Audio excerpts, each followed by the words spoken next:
হচ্ছে এত এত।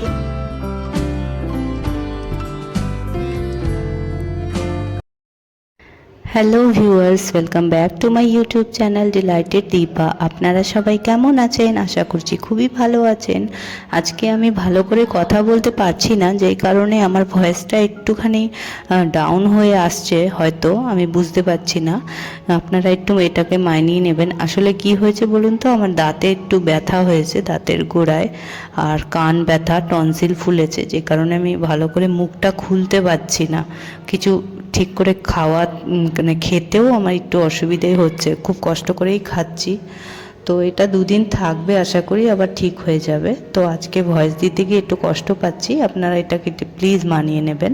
আজকের দিনটা হলো শুক্রবার। তো আমি সকাল সকাল উঠে ঠাকুর প্রণাম সব সেরে নিয়েছিলাম, বাসি নাইটি ছেড়ে নিয়েছিলাম, সব কাজকর্ম স্টার্ট করে দিয়েছিলাম। তো আমার হাজব্যান্ড আগের দিন আলু এনেছিল, তো সেটাকে আমি ভালো করে জায়গায় রেখে দিচ্ছি।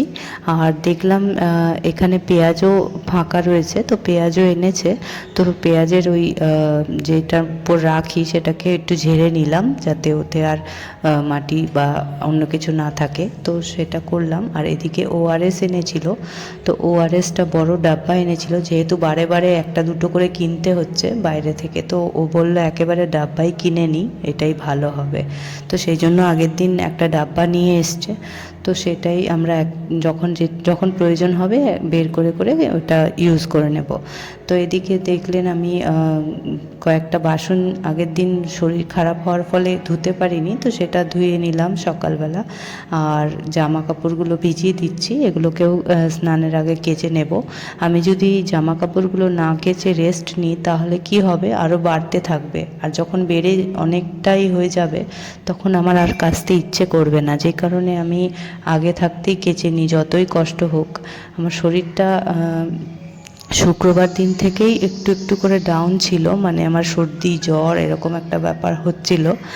তো সেটাই মানে তখন অতটা বেশি ছিল না, হালকা ছিল, যে কারণে আমি কাজকর্মগুলো ফ্রিলিভাবে ভালোভাবেই করতে পারছি।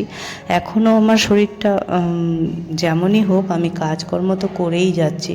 এই কি রান্নাটা একটু হালকা করছি, খুব বেশি তোড়জোড় করছি না, যে শরীরটা ভালো হলে তারপর আবার ভালো করে স্টার্ট করব। আপাতত সেদ্ধ ভাত করেই এসবই খাচ্ছি। তো এদিকে দেখছেন আমি বিছানাটা তুলে নিচ্ছি। খাটে আমার হাজব্যান্ডের মোবাইল ছিল, তো ওর মোবাইলে চার্জ ছিল না, তো আমি আমার মেয়েকে বললাম, যাও শোনা, বাবাকে মোবাইলটা দিয়ে দাও, বলো চার্জে দিতে। তো ও সেটাই নিয়ে গিয়ে বলল, বাবা নাও চার্জ দাও। তো এই জন্যই আপনাদেরকে এটা দেখালাম।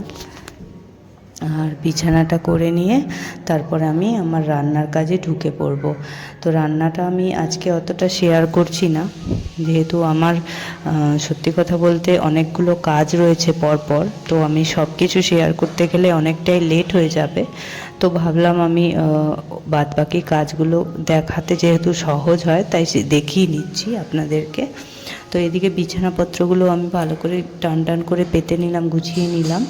আর মেয়ে যেহেতু উঠে পড়েছিল, তো মেয়েও আমার সঙ্গেই রয়েছে। আর এদিকে চাও করে নিচ্ছি, চাটাও খাবো। সকালবেলা চা না খেলে শরীরটা চলে না যেন, এরকম মনে হয়। চাটা একরকম আমার কাছে ফিলিং বলতে পারেন।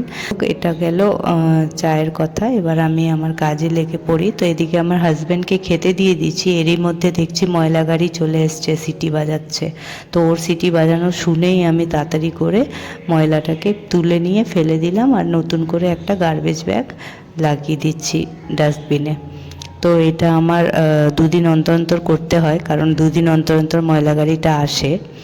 তো এদিকে এদিকে দেখছেন কয়েকটা বাসন, আমার হাজব্যান্ড যখন বেরিয়ে গেল অফিস, তারপর আমি চাটা যখন খাওয়া হয়ে গেল, তো দেখলাম কয়েকটা বাসন ছিল, তো সেগুলোকে ধুয়ে নিলাম। রান্নাঘরটাকেও টিপটাপ করে মুছে টুছে রেখে দিলেন, আপনারা দেখলেন গ্যাসটা কি সুন্দর মুছে টুছে ঢাকা দিয়ে রেখে দিয়েছি। আর এদিকে আমি দই দিয়ে একটুখানি রুটি খাচ্ছি। আমার ঠান্ডা লেগেছিল, দই খাওয়া উচিত নয়, কিন্তু আমি না, সত্যি কথা বলতে সকালের দিকটা দই খেয়ে খেয়ে এমন অভ্যেস করে ফেলেছি যে দই না খেলে আমার ভালোই লাগে না। তো ওই জন্য রুটি ছিল, তো ভাবলাম না কিছু হবে না, খেয়ে নিই এরম করে খেয়ে নিলাম। তো তো বেসিনটাকেও একটু সুন্দর করে পরিষ্কার করে নিলাম, দিয়ে স্নান করে নিলাম। স্নান করে এবার আমি পুজোটাও দিয়ে নেব।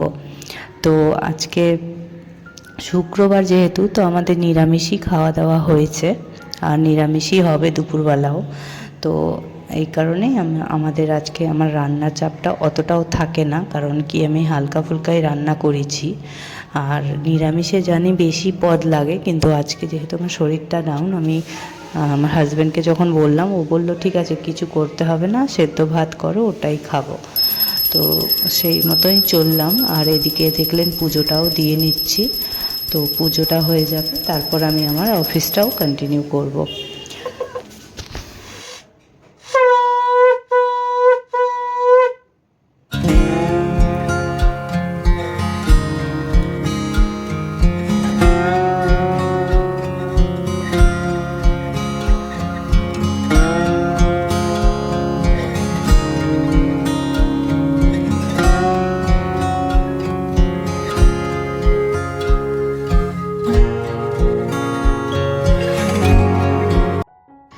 তো বাসনপত্র মেজে রাখা ছিল যেগুলো, ওগুলো জল ঝরে গেছে, শুকিয়ে গেছে। তো সেগুলো আমি ঠিকঠাক যেখানে যেটা থাকে রেখে দিচ্ছি।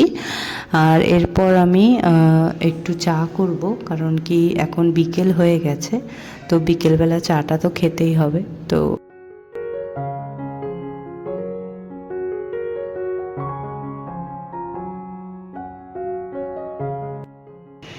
প্রচুর টায়ার্ড আমি, এই অফিস করে মানে মাথা যন্ত্রণা করছে, এত এত প্রেশার ছিল আজকে। তো এখনও ফ্রি হয়নি, এখনও কাজ রয়েছে, কিন্তু একটু ব্রেক নিচ্ছি। আমি আর পারছি না, মানে টানা কাজ করে চলেছি, যে কারণে আর মাথাই কাজ করছে না। তো এখন একটু চা টা খাবো, খেয়ে তারপর অন্য কাজ করব। আর মানে অফিসের কাজ করে আমি আর পারছি না এখন আর। চা খাওয়ার আগে ভাবলাম জামা কাপড় কটা ছাদে আছে, শুকিয়ে গেছে হয়তো, সেগুলোকে নিয়ে আসি। এমনিও মেঘলা মেঘলা দিন, তো বলা যায় না কখন ফোঁটা ফোঁটা বৃষ্টি পড়ে, সেই জন্য ভাবলাম নিয়ে আসি। আর এমনিও কাপড়গুলো শুকিয়েই গেছে। তো এবার রোদ্দুর যত না পেয়েছে, হাওয়াতে অর্ধেক শুকিয়ে গেছে। তো যাই হোক, আমি সব কাপড়গুলোকে নিয়ে যাচ্ছি নিচে, নিচে গিয়ে চাটা খাবো। তো এই হচ্ছে আমার এই মুহূর্তে প্ল্যান। তো যখন আমি কাপড় জামাগুলো তুলছিলাম, তো আমি একটুখানি হাঁটাহাঁটি করে এক্সারসাইজও করে নিচ্ছিলাম ছাদে। মানে মানে যারা বসা কাজ করে তাদের জন্য একটু হাঁটাচলা করাটা খুবই প্রয়োজনীয়। তো যাই হোক, চা খেতে চলে এসেছি, এদিকে চা হয়ে গেছে আর আমি চা খাচ্ছি। তো আমার পাশে মেয়ে বসে আছে, তো ওর সঙ্গেই খাচ্ছি। আর আমার অপোজিটে জয়তিদিও আছে। তো আমি জয়তিদির ক্যামেরাটা করিনি, আপনারা যদি বলেন তাহলে কোনো একদিন দেখাবো, ওনার সঙ্গেও পরিচয় করিয়ে দেব। তো যাই হোক, ঠিক আছে। আর এদিকে আমি জামা কাপড় কটা যেগুলো এনেছিলাম সেগুলোকে ভাঁজ টাজ করে রেখে দিচ্ছি আলনায়। আর যেগুলো আলমারিতে রাখার, সেগুলো পরে আলমারিতেও রেখে দেব। তো এই হচ্ছে আমার কাজ। আর এরপর সন্ধেটা দেব, সন্ধে দিয়ে তারপর আমি আবার অফিসের কাজে বসে পড়ব। তো আমার এই ব্রেকটা অতটা লম্বা হয় না, শর্ট ব্রেকই এটা, একদম অল্প সময়ের ব্রেক, আধ ঘন্টা বলতে পারেন, তার মধ্যে হয়ে যায়। তো এরকম টাইম মেনটেন করেই চলতে হয় আমাকে। তো এই ঘরটাও ঝাড় দেওয়া অবশ্যই দরকার, কারণ কি সন্ধ্যের আগে আমি ঘর ঝাড় দিই, এটা তো আপনাদেরকে আমি আগেও বলেছি। তো সেটাই করে নিচ্ছি চটচট করে, চটপট করে, মানে খুব তাড়াতাড়ি করছি কাজটা, কারণ কি সন্ধ্যেটা লেগে গেলে আবার সমস্যা হয়ে যাবে। তো সেই জন্য তার আগেই তাড়াতাড়ি করে ঝেড়ে নিচ্ছি। আপনাদের আমার ব্লগ দেখতে কেমন লাগে অবশ্যই জানাবেন। আর যারা আমার চ্যানেলটাকে সাবস্ক্রাইব করেননি, তারা প্লিজ আমার চ্যানেলটাকে সাবস্ক্রাইব করে দেবেন। আমার চ্যানেলটাকে সাবস্ক্রাইব করে দিলে আমার খুব হেল্প হয়। আর এদিকে আমি রাতের বেলা চলে এসেছি রান্না করতে। তো রাতের রান্নায় হচ্ছে ঝিঙের একরকম তরকারি মাখা মাখা, আর রুটি, আর আম তো থাকছেই রোজ রোজ, তো আমটাও থাকবেই। তো এইটাই হচ্ছে আমাদের আজকে রাতের খাবার। তো সেটাই রেডি করে নিচ্ছি। তো আপনাদের সঙ্গে আমি আজকে এই অবধি ভিডিওটা রাখছি, আবার দেখা হবে নেক্সট ব্লগে। আপনারা সবাই ভালো থাকবেন, সুস্থ থাকবেন। আমার চ্যানেলটাকে প্লিজ সাবস্ক্রাইব করে দেবেন, ভিডিওটা ভালো লাগলে প্লিজ লাইক করে দেবেন। এরই সাথে মেয়েকে দুধ রুটি খাওয়াবো, সেজন্য দুধ রুটিটাও পাশে রয়েছে।